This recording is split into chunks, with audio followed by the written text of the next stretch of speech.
A historic agreement between Ethiopia and Somalia has been achieved, with Turkey being a mediator. Now, this is a game changer in the geopolitics of the Horn of Africa, as we have seen a lot of regroupings in the region. Put it this way: since January this year, almost for 1 year, President of Somalia and President of the Prime Minister of Ethiopia could not be in one room for negotiation or to proceed talks. This is the third or fourth part of the talk ever since Turkey has stepped in and started to lead the mediation between the two countries.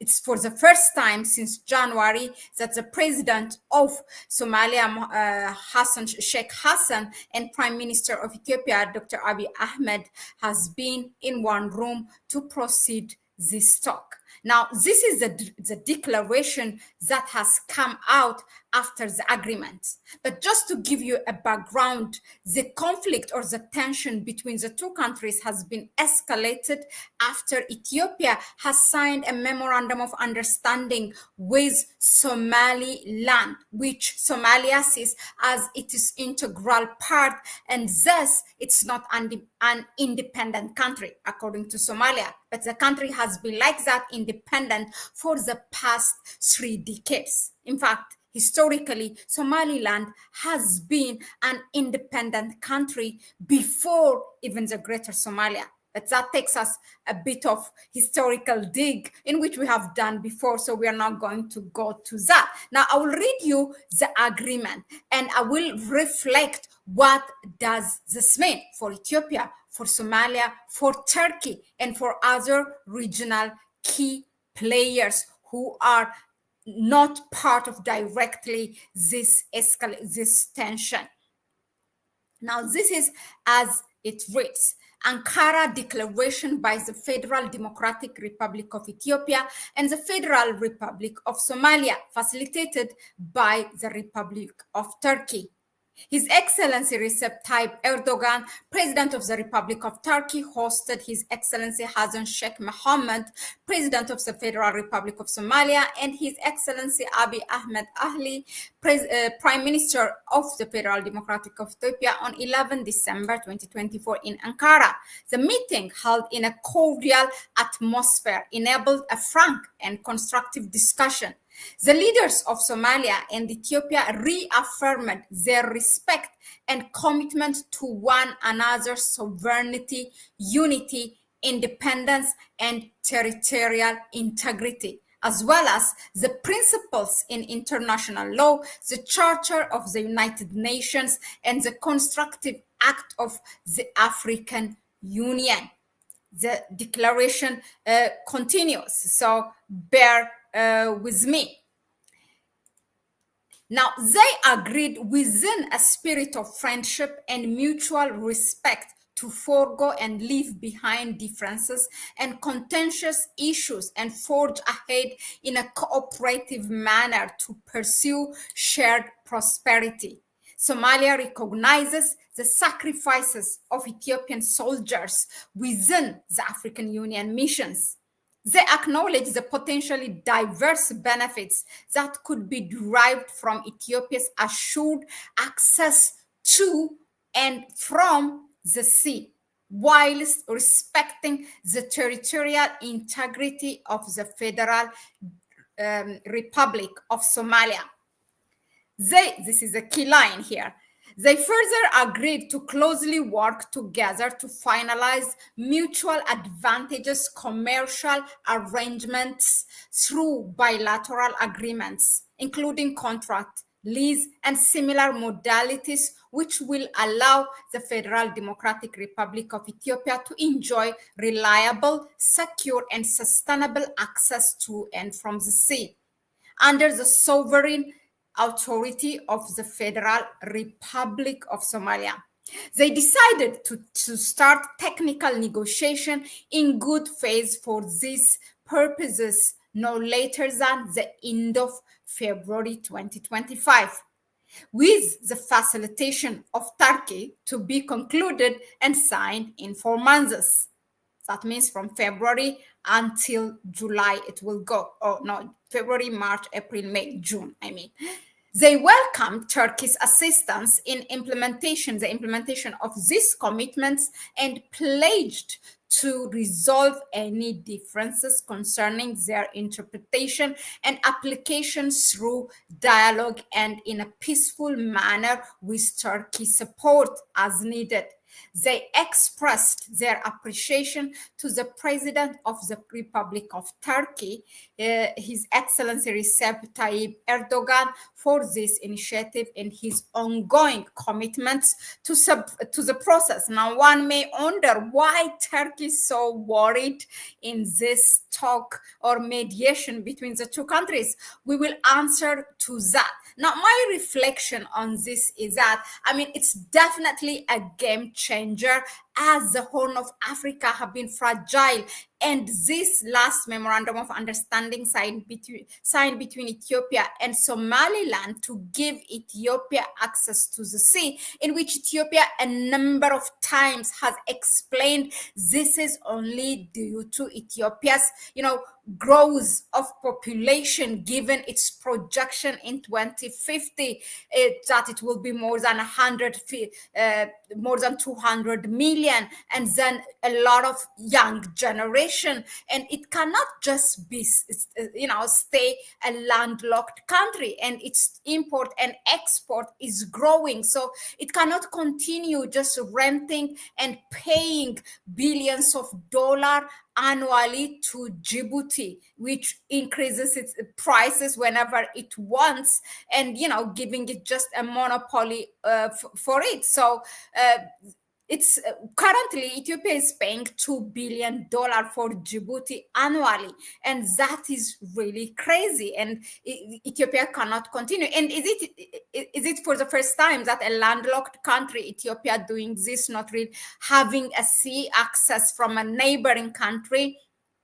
No, but now Ethiopia's interest, not only for commercial services, but also to have a naval base, given the regional security issue in the region. So Ethiopia will have, I mean, if it was materialized, both commercial and naval base in Somaliland. Now, in this declaration, although now Somalia is going to give that sea access to Ethiopia, nothing has been said if it will be a naval base. It will be just said it will be controlled under the authority of the Federal Republic of Somalia. Now, Somalia, it is perhaps did Ethiopia dropped the idea of having a sea access to also for both commercial and naval base? It doesn't say anything. Is Ethiopia totally dumping a sea access memorandum of understanding that it signed back in January with Somaliland? Again, it's not saying anything. So it's all open for questions and speculations again, which is not a good thing. But again, in this kind of things are not all for media consumption. So I understand that if both governments are not mediated by Turkey, are not disclosing every little detail to the public, but also it might play also to the advantage of either of these countries. Okay, now according to analysts, now they say that first of all, Somalia, having signed this agreement, Ethiopia-Somalia went out and threatened Ethiopia, and that it will go to war, this is really interfering the sovereignty of the country, and it has kicked out the peacekeeping mission of Ethiopia, in which Ethiopia has been, as you have said, Somalia recognized, because Ethiopia wanted Somalia to recognize that. Ethiopia has stepped in Somalia to fight terrorism before even the African Union was able, before even the United Nations started to hire a peacekeeping mission, because Ethiopia has seen a secure Somalia or a peaceful Somalia will be also a peaceful Ethiopia, and they share a long border, these countries. So that recognition was really important. Now, this, as a result of this, the regrouping that happened is it's another trilateral group has been created, which is Somalia, Egypt, and Eritrea. So Egypt was actually not because really it wants Somalia to be peaceful or anything. Egypt, by stepping in, tightening that security issue with Somalia and being part of that trilateral agreement, was checkmating Ethiopia, as it has its conflict that arise because of the Grand Ethiopian Renaissance Dam. Again, is it familiar for Ethiopia? Yes. Whenever Ethiopia is ambitious and, working on its economic development or growth, countries do not like it, and Egypt has been a historical enemy. So for it to be in a country that shares border with Ethiopia was winning a lottery. It was literally checkmate. It was checkmating Ethiopia. Every other day, Egypt has been delivering weapons, militaries to Somalia. For what? And the peacekeeping mission, although they put it publicly 5,000, but literally it's more than 10,000 military of Egypt is going to be deployed in Somalia. Now, this is why I say a lot of questions are open for speculations as a result of this agreement. So now, this regrouping, which is against Ethiopia, what will happen to it? So those are the things. Now, let me talk about Somalia. Okay, one by one. What does it mean for Somalia? First of all, Somalia has its own inside conflicts, okay, with Jubaland, which is in the brink of war between the government in Mogadishu and the Jubaland. Actually, as we speak, the prime minister of Somalia, Hamza Abdi Bare, is scheduled to travel to a place called Ras Gamboni, in which, to see the military operation.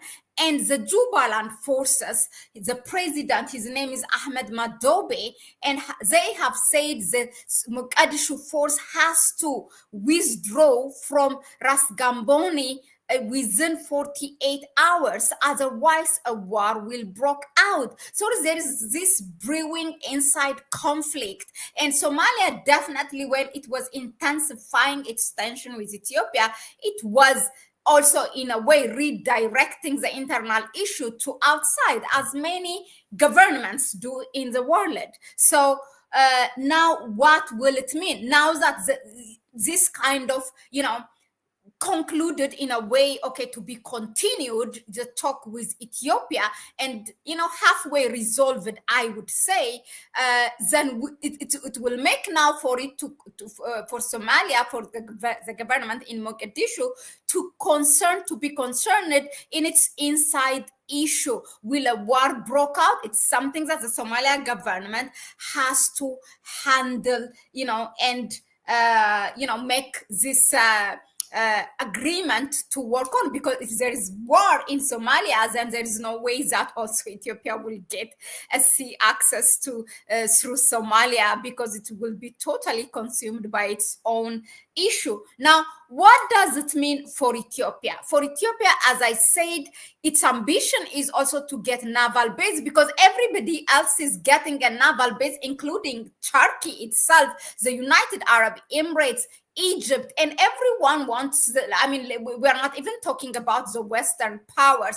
Everybody wants to get a piece of the cake there by the Red Sea. And why not countries like Ethiopia having one? But of course, neighboring countries, when one country become powerful, whether it's in the means of economic growth, whether it's in the means of security, that is not welcome. But foreign powers come and almost invade that sea, or the country, like we have a lot of countries who have bases in Djibouti, also in Somaliland, then that's not welcomed, okay?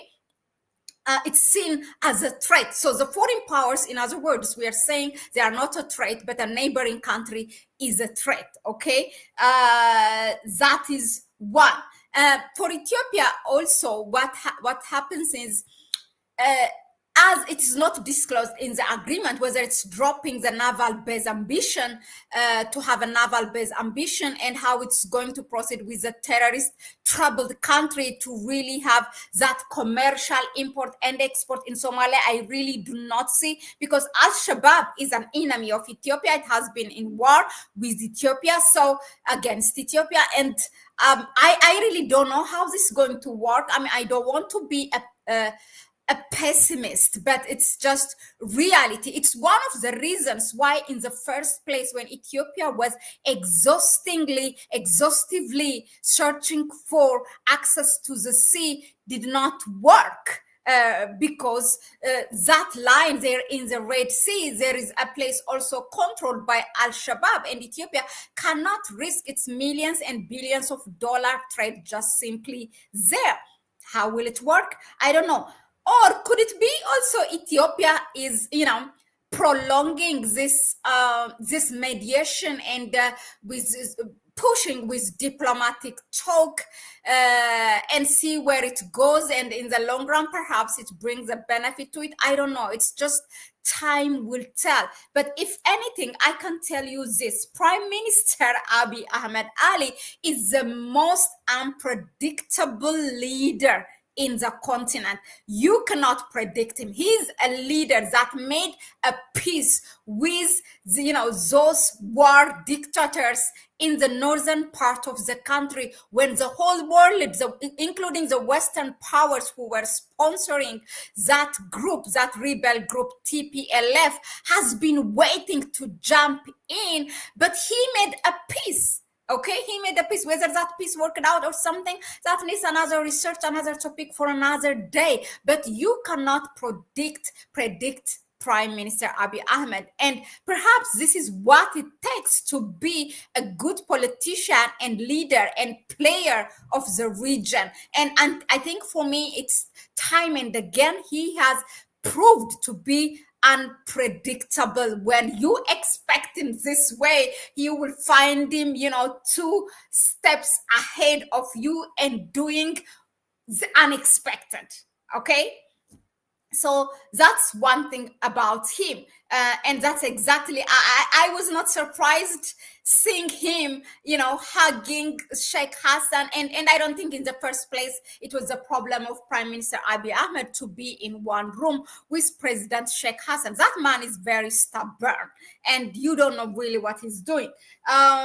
So yeah, for Ethiopia, it's something that time will tell.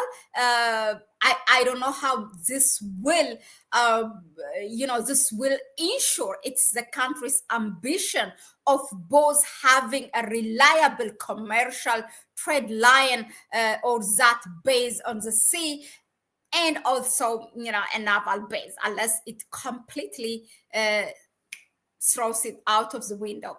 Yeah, but then again, the declaration does not say much. Another player here is that Turkey, it's the truth that we see in daylight, that its feet in the continent is growing, and it's expanding in the continent. And we have seen in Somalia, the maritime and the security is run by Turkey. Perhaps that's what, maybe I think this might answer the question how Ethiopia is really taking this with the presence of Al-Shabaab, how its trade route will be peaceful. Perhaps it's because Turkey is taking control. Somalia have no control on its sea right now. It's Turkey who is controlling. You really have to see. Turkey is there also for economic ambition in Somalia, to drill oil, what in the 1990s, 3 decades ago, what the Americans have tried, and have been kicked out very in an embarrassing way. America is again coming back actually to drill the same oil. So I really don't know how it will play for the US and Turkey. There will be a conflict of interest there.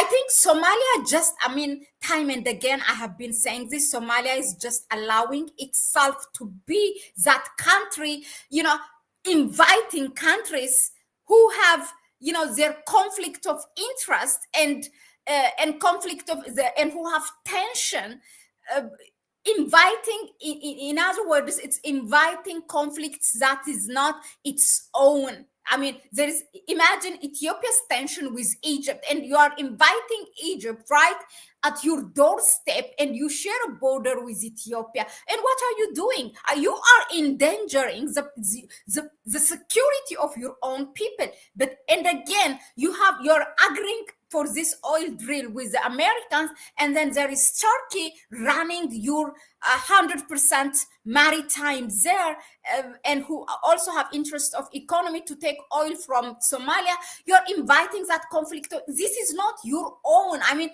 you should do things that is only that benefits the people of Somalia. I don't know how the government is thinking really. So but again, what I can say before I go to Turkey, Ethiopia, again, its prime minister, Abiy Ahmed, by doing the unpredictable action or the unexpected thing, which is very much typical of Prime Minister Ahmed. He's a very unpredictable politician.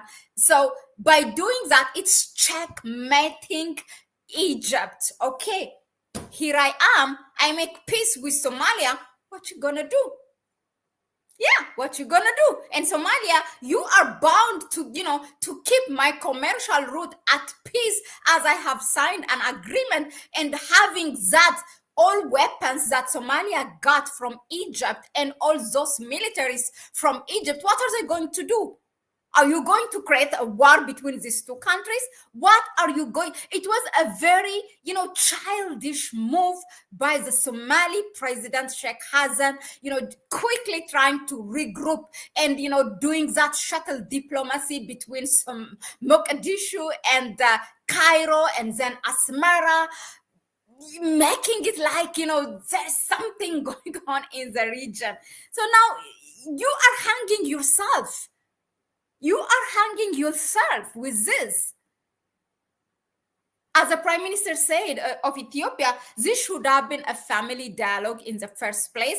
There was no third mediator needed to mediate them. They should have even agreed with all their differences, agreed to disagree, and continue. But that didn't seem the choice of Somalia. I mean, I'm an Ethiopian. You may say that I am biased, but you can see I have made like part 1, part 2, part 3 on this thing, that talking about, Somalia is inviting conflict that is not its own. So, and this should be stopped. And this is where I stand even today. Now, coming back to Turkey, for Turkey, it means that it has an interest in both countries. In Ethiopia, it has investment. It has a very strong trade relationship. It has, also security-wise, they sell their weapons. And also for Somalia, it's doing the same. So they want to operate in countries which are at peace. Otherwise, their business will be just thrown out of the window. So Turkey is do not think that it's because it's worried about Ethiopia and Somalia. No, it's worried about its own strategic interest in the region, because it wants to secure that and operate in a peaceful manner. Otherwise, there is no economic benefit. There is no, so it's doing what is best for it. So finally, as I said, this agreement, it opens a lot of questions and that are unanswered, and only time will tell. First of all, will the dialogue, as they say, prevail between Ethiopia and Somalia? That is one.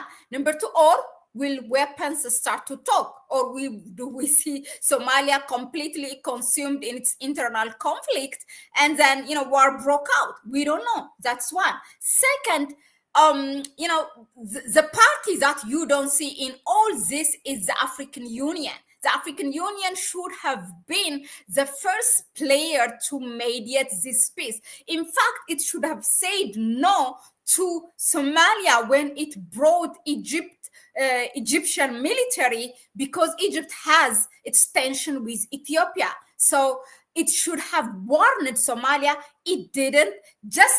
But is it typical to African Union? Definitely. It always stands by the corner as if these things are not running in its own. And then, when a war broke out, you come and you are the first to give a statement. No, you should have been in all those early warnings and come and try to do. But now again, we say that, okay, Turkey is playing this mediator. It's not part of Africa. But my question is, what will you do in the absence of the key players that's supposed to be there, like the African Union or the regional economic commissions, like the Eastern African, the EAC or whatever? In the absence of those, what will you do? Do we blame Turkey? Yes, Turkey shouldn't be there, but do we blame Turkey? No, Turkey just did what it's supposed to do.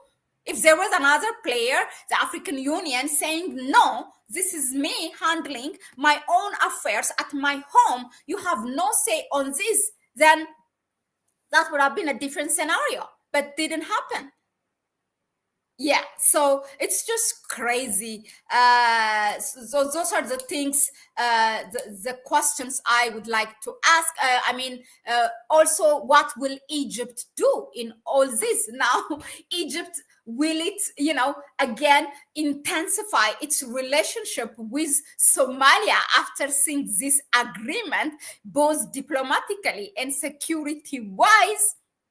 Or will it turn to Somaliland, thinking that now, Ethiopia kind of not continuing with that memorandum, which did not say in the declaration, by the way, so do not quote me on this one, but, thinking that, will it go to Somaliland and try to turn Somaliland against Ethiopia or having that base? By the way, Egypt tried to have Berbera Port, a portion of it, like everybody else, but it was not successful, okay?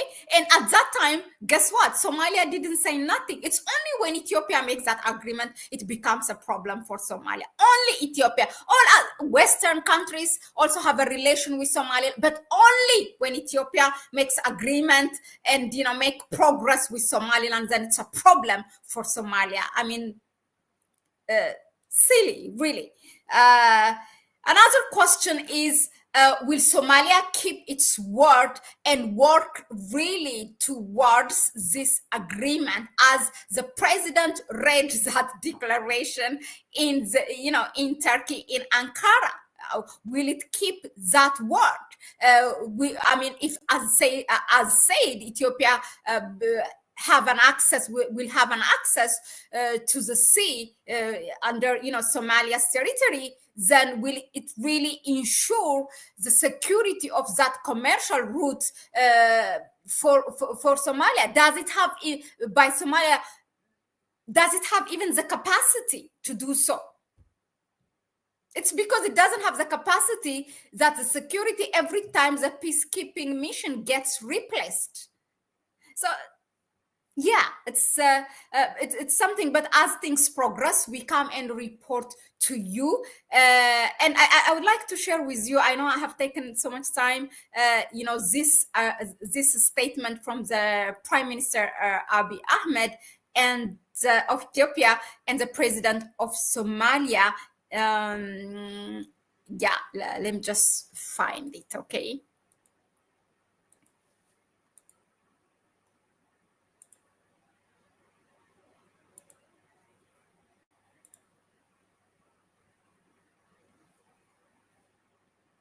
I take this opportune moment to express appreciation for the government of Turkey's commitment to peace efforts in the Horn of Africa.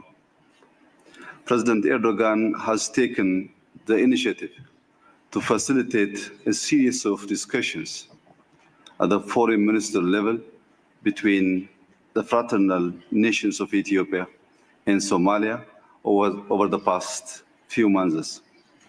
These efforts have culminated in today's meeting at the level of the leaders with a commitment to address misunderstandings that have transpired over the course of the past year. As neighbors, Ethiopia and Somalia have endured relations for centuries. We are not only neighbors, but brothers and sisters whose fates have been bound by blood. Not only do Ethiopians and Somalis share common ancestry, language, and culture, but we are also held together with the blood sacrifice that has been paid by thousands of Ethiopian soldiers in defense of the security of the state of Somalia from terrorist forces. Prime Minister Abiy Ahmed reflected on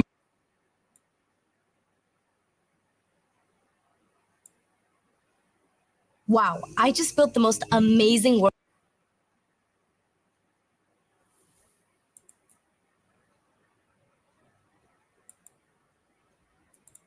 Thank you very much, Your Excellency.